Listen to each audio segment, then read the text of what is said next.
Kürt Özgürlük Hareketi adımlar atmaya devam ediyor. Yine baktığın zaman ama devlet tarafından herhangi bir adımın atılmadığı eleştirileri sıklıkla yapılıyor. Yani devletin süreçle ilgili bu tutumu barış umudunu nasıl etkiliyor?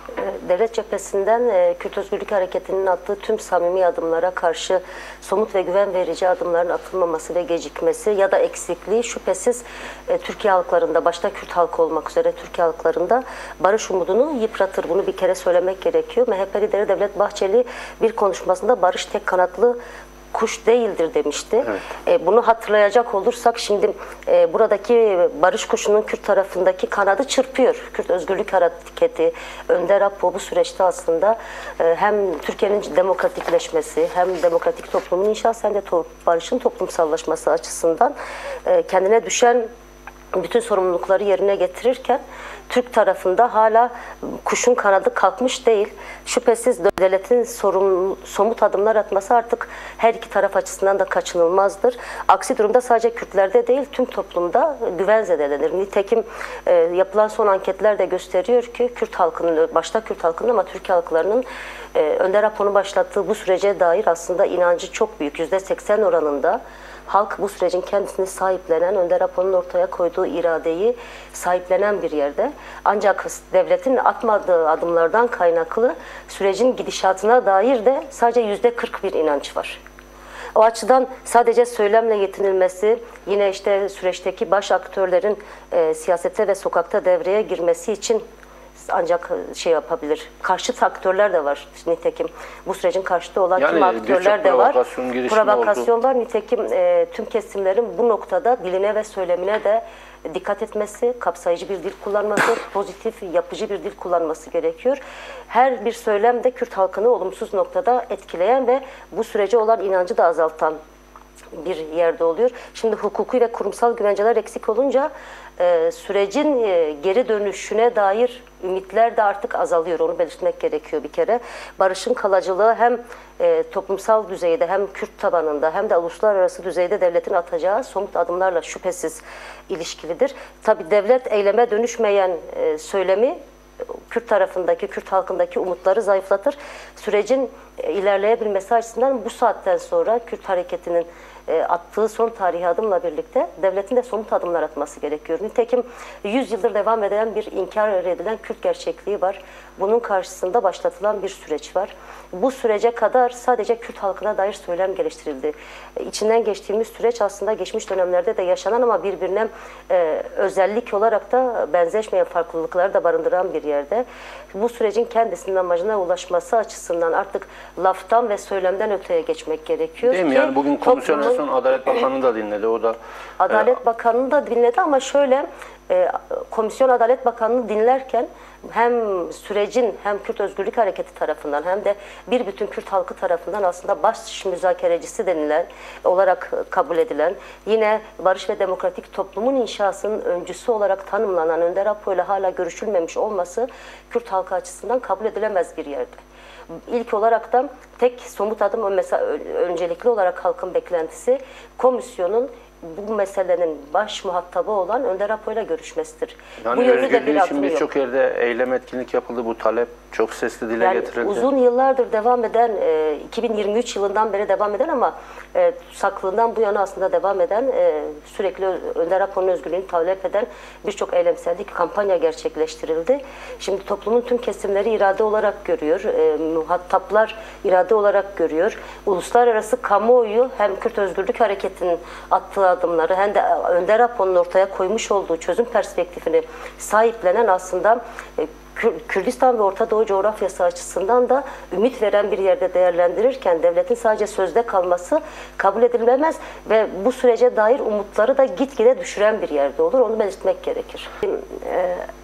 Kürt Halk Önderi Sayın Abdullah Öcalan her görüşmede yaptığı çağrılar da dahil gerek videolu gerekse gönderdiği 27 Şubat çağrısında çok net bir şekilde aslında silahlı mücadele döneminin bittiğini, demokratik siyaset ve müzakere sürecinin başladığını belirtiyor. Nitekim buna denk düşen bir yerden Önder Apo'nun hareketi gereken bütün adımları atarken demokratik siyasetin yürütücüsü olma noktasında bir irade ortaya koyarken ve örgütsel bir değişim dönüşümü de artık önüne koyarken bütün bu adımları atan kişilerin hukuki zeminin olmaması ki nitekim biz bu süreci geçiş süreci olarak değerlendiriyoruz. Yani öyle bir açıklaması da var zaten. Evet, geçiş evet. yasaları, geçiş süreci yasaları çıkması gerekiyor. Yani bahsedilmiş. şimdi silah bırakan bir örgütten bahsediyoruz.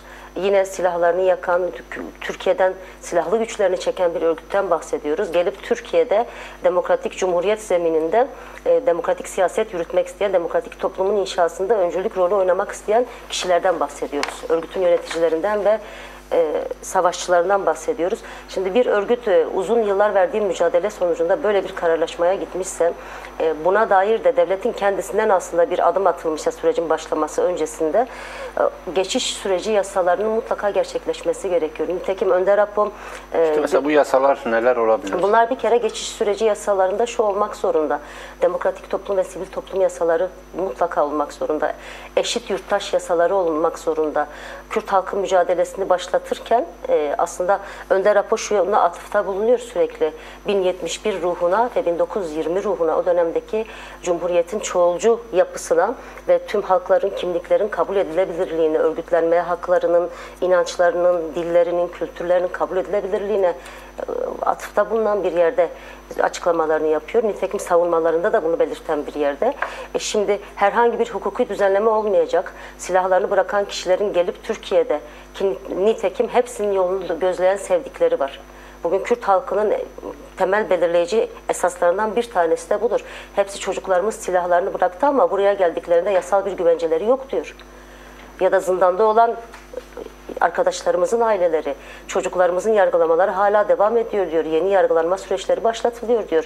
Şimdi bunun öncülüğünü yapan kişilere dair eşit yurttaş yasaları çıkarılmazsa, herhangi bir şekilde yargılanmayacaklarının güvencesi verilmezse sürecin kendisinin ilerlemesi ve dönüşümü de tıkanan bir yerde olur. O açıdan bizler açısından elzem olan bir kendini değiştirip dönüştürdüğünü, örgütsel ve devrimci ideolojik bir dönüşüm yaşadığını başlayan tüm PKK'lilerin yararlanabileceği, onlara özgün bir yasa çıkarılması. Bu dosyadan yargılanan bütün kişilere özgün KCK ve TMK'de düzenlemelerin yapılması özel yasalarla, bunun sonucunda da atılacak adımlarla ki Murat arkadaş da belirtti, talebimizde, öncelikli talebimizde Kürt halkı olarak, Kürt siyasetçileri olarak ve Önder Apo'nun örgütünün de talebi bu yönlü olduğunu ısrarca belirtiyorlar. Gerçekleştirilecek yasalarla başta Önder Apo olmak üzere umut hakkından yararlandırılması gerekiyor tüm tutsakların.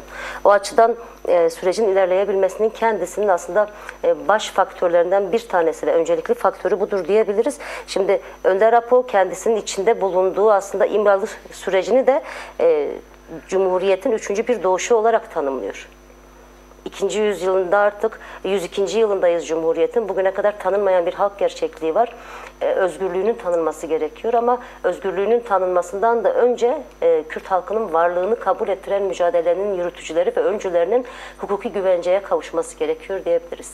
Öncelikle bir kere entegrasyonu anlamak için negatif entegrasyona da vurgu yapmak gerekiyor. Negatif entegrasyon ki Kürt halkının özünde 100 yıldır Cumhuriyet'in kuruluşundan bu yana ama özellikle Kürt Özgürlük Hareketi ile beraber son 52 yıldır mücadele ettiği şeydir. Negatif entegrasyon bir halka asimilasyonu, inkarı, yok saymayı, soykırımı dayatan entegrasyondur.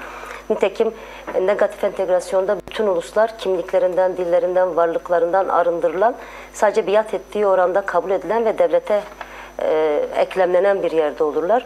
Şimdi Önder Apo'nun demokratik entegrasyon yaklaşımı sadece mevcut sınırlar içerisinde bir hak arayışı olarak da değerlendirilmemeli. Bir kere bunu böyle görmek gerekiyor. Sınırların da ötesinde aslında tüm Orta Doğu açısından da ele aldığımızda bir siyasal ortaklaşma tahayyülü olarak ele almak gerekiyor. Böyle görmek gerekiyor, böyle değerlendirmek gerekiyor. Şimdi güncel bir çözüm arayışı olarak ortaya koymadı Önder Apo demokratik entegrasyonu. Ya da aynı zamanda bunu bir toplum felsefesi olarak da ortaya koydu. Demokratik entegrasyonu ortaya koyarken kabulleniş değil, tam tersine devlete, ulus devlete karşı da kapitalist modernitenin tüm tekçi yapılanmalarına karşı da Orta Doğu üzerinde ama bir bütün dünya genelinde de aslında ışık tutan bir yerde Önder Apo'nun demokratik entegrasyon perspektifi buna geliştirilen yeni bir yaşam tarzı ve örgütlenme biçimi olarak aslında önümüze koyuyor. Ne yapıyoruz demokratik entegrasyonda? Bir kere pozitif entegrasyonda hem bir reddiye var, devletin mevcut tekçi ulus devlet mantığına karşı bir reddiye var, hem de bir kuruculuk var aslında. Demokratik Cumhuriyet'in kuruculuğu ve inşası söz konusu. Bunu belirtebiliriz. Yıkıcı olmayan ama dönüştürücü de olan aynı zamanda. Nitekim Önder Apo da bu sürecin kendisini bir değişim dönüşüm süreci olarak hem Kürt halkı açısından hem devlet açısından tanımlıyor. Ve bunun Türkiye için de bir fırsat olduğunu ısrarla her görüşmesinde vurgulayan bir yerde. Şimdi bu anlamda pozitif entegrasyon ve Kürtlerin aslında talep ettiği şey bir kere egemenlik talep etmeden varlıklarının kabulü sonrası özgürlüklerini, örgütlenme özgürlüğü, inanç özgürlüğü, dil özgürlüğü, kültür özgürlüğü, bunların hepsinin bir bütün tanınması. Bu bir. Bir ikincisi ulus devleti parçalamadan demokratik toplumu ve demokratik ulusu inşa etmektir özünde demokratik entegrasyon. Yine devleti reddetmeden onun tekçi, milliyetçi, ulus devlet mantığını da aşındırmaktır. Onu da söylemek gerekiyor. Yine kimliksizleşmeden bir bütün Türkiye halkları olarak ve Orta Doğu halkları olarak da bir arada yaşamı da mümkün kılandır. Mümkün kılmaktır. Bunu belirtmek gerekiyor pozitif entegrasyon açısından.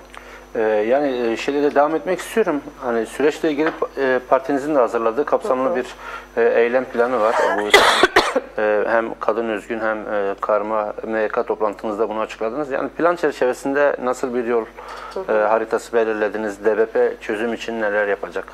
Şimdi DBP gerek kuruluş kodları gerek ruhu itibariyle de misyonu itibariyle de dönemin en önemli parolalarından bir tanesi bizler açısından örgütlenme ve eğitimdir. Bir kere bunu belirtmek gerekiyor. Dolayısıyla bizler de DBP olarak son süreçte gerçekleştirdiğimiz parti meclisi ve kadın meclisi toplantılarımızda da bu iki parolanın içini doldurabilecek ve sürecin ruhuna da denk düşebilecek çalışmaları önümüze koyduk. Onu söyleyebiliriz.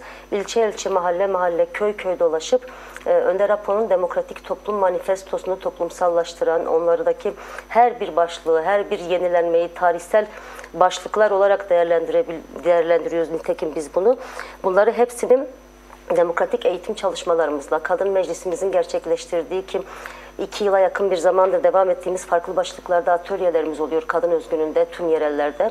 Farklı kadın başlıklarıyla, yine Önder Apo'nun geliştirdiği manifestonun kadın başlıklarıyla bunu toplumsallaştıran, bunu yaparken de demokratik toplumun öncü gücü olan kadın ve gençliğin de aslında örgütlülüklerini tabana da yayan bir yerden çalışmalarımızı gerçekleştireceğiz. Onu belirtebiliriz. Özellikle tüm çalışmalarımızda kadın ve gençliğin eşit temsiliyetini sağlamak, yine kadın meclisleri, gençlik meclisleri üzerinden de demokratik toplumun taşıyıcılığını gerçekleştirme ve inşa etme bizler açımızdan hayati önemde.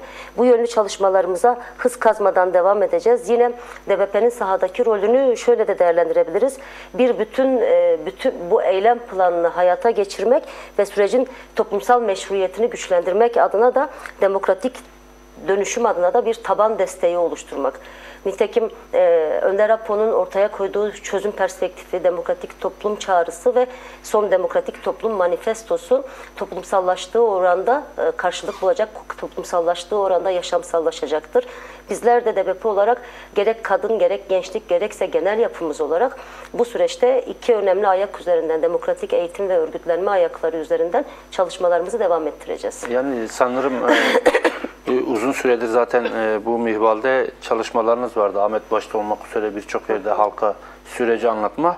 Yani bu eylem planıyla daha fazla mı tabana yayılmayı amaçlıyor? Tabii bu eylem planıyla hem kadın meclisimizin aldığı kararlaşmalarla hem de genel yapımızın aldığı kararlaşmalarla daha fazla kesime ulaşma. Nitekim bu kapsamda geniş katılımlı aldığımız halk toplantıları ya da mahallelerde, köylerde gerçekleştirdiğimiz demokratik eğitim çerçevesindeki atölyelerimiz dışında da neredeyse her akşam Kürt halkından aileleri ziyaret programlarımız var. Birebir her akşam her bir il örgütümüz en az 2-3 aileyi ziyaret eden ilçe örgütlerimizle de birleştiğinde nereden baksanız bu her kentte bir günde 300-400 tane ailenin ziyareti demek. Onlarla da bu süreci tartışan, kafa karışıklıklarını, soru işaretlerini gideren, Önder Apo'nun bu süreçte neyi inşa etmeye çalıştığını hep birlikte tartışan planlamalarımız da devam ediyor, edecekti. Yani biraz uzattım biliyorum ama bu eylem planında ailelerle temasınız var. Mesela halkın beklentisi ne ya da süreci nasıl okuyor, sizlere ne talep ediyor, nasıl bir yol açıyor? Yani bir önceki sorunuzda da cevaplamıştım Müjdat. Kürt halkı gerçekliği, ne yazık ki bir savaş halkı gerçekliği. 52 yıldır savaşta yok sayılma, inkar, katliamla karşı karşıya gelmiş bir halk gerçekliği. Nitekim gittiğimiz her evde de bu mücadele içerisinde çocuklarını kaybetmiş, çocukları mücadele saflarında olan, çocukları zindanlarda olan aileler de var. Bir bütün aslında ailelerde Kürt Halk Önderine karşı sonsuz bir güven olmakla birlikte, Kürt Özgürlük Hareketi'ne karşı sonsuz bir güven olmakla birlikte, devletin somut adımlar atmamasından kaynaklı devlete karşı şüpheli ve kaygılı yaklaşan, barışa dair inançlarının da zayıfladığı yaklaşımlar ortaya çıkıyor. Onlar açısından temel talep, gittiğimiz bütün aileler açısından, çocuğu burada olmayan, silahla mücadelede olan ama şu an silahlı mücadeleyi bırakan değişim dönüşüm sürecinin bir parçası olup demokratik siyaset yürütmek isteyen annenin de, çocuğu zindanda olan annenin de, çocuğunu bu mücadelede kaybetmiş annenin de temel talebi Önder Apo'nun özgür çalışır koşullarına ulaşması oluyor, onu söyleyebiliriz.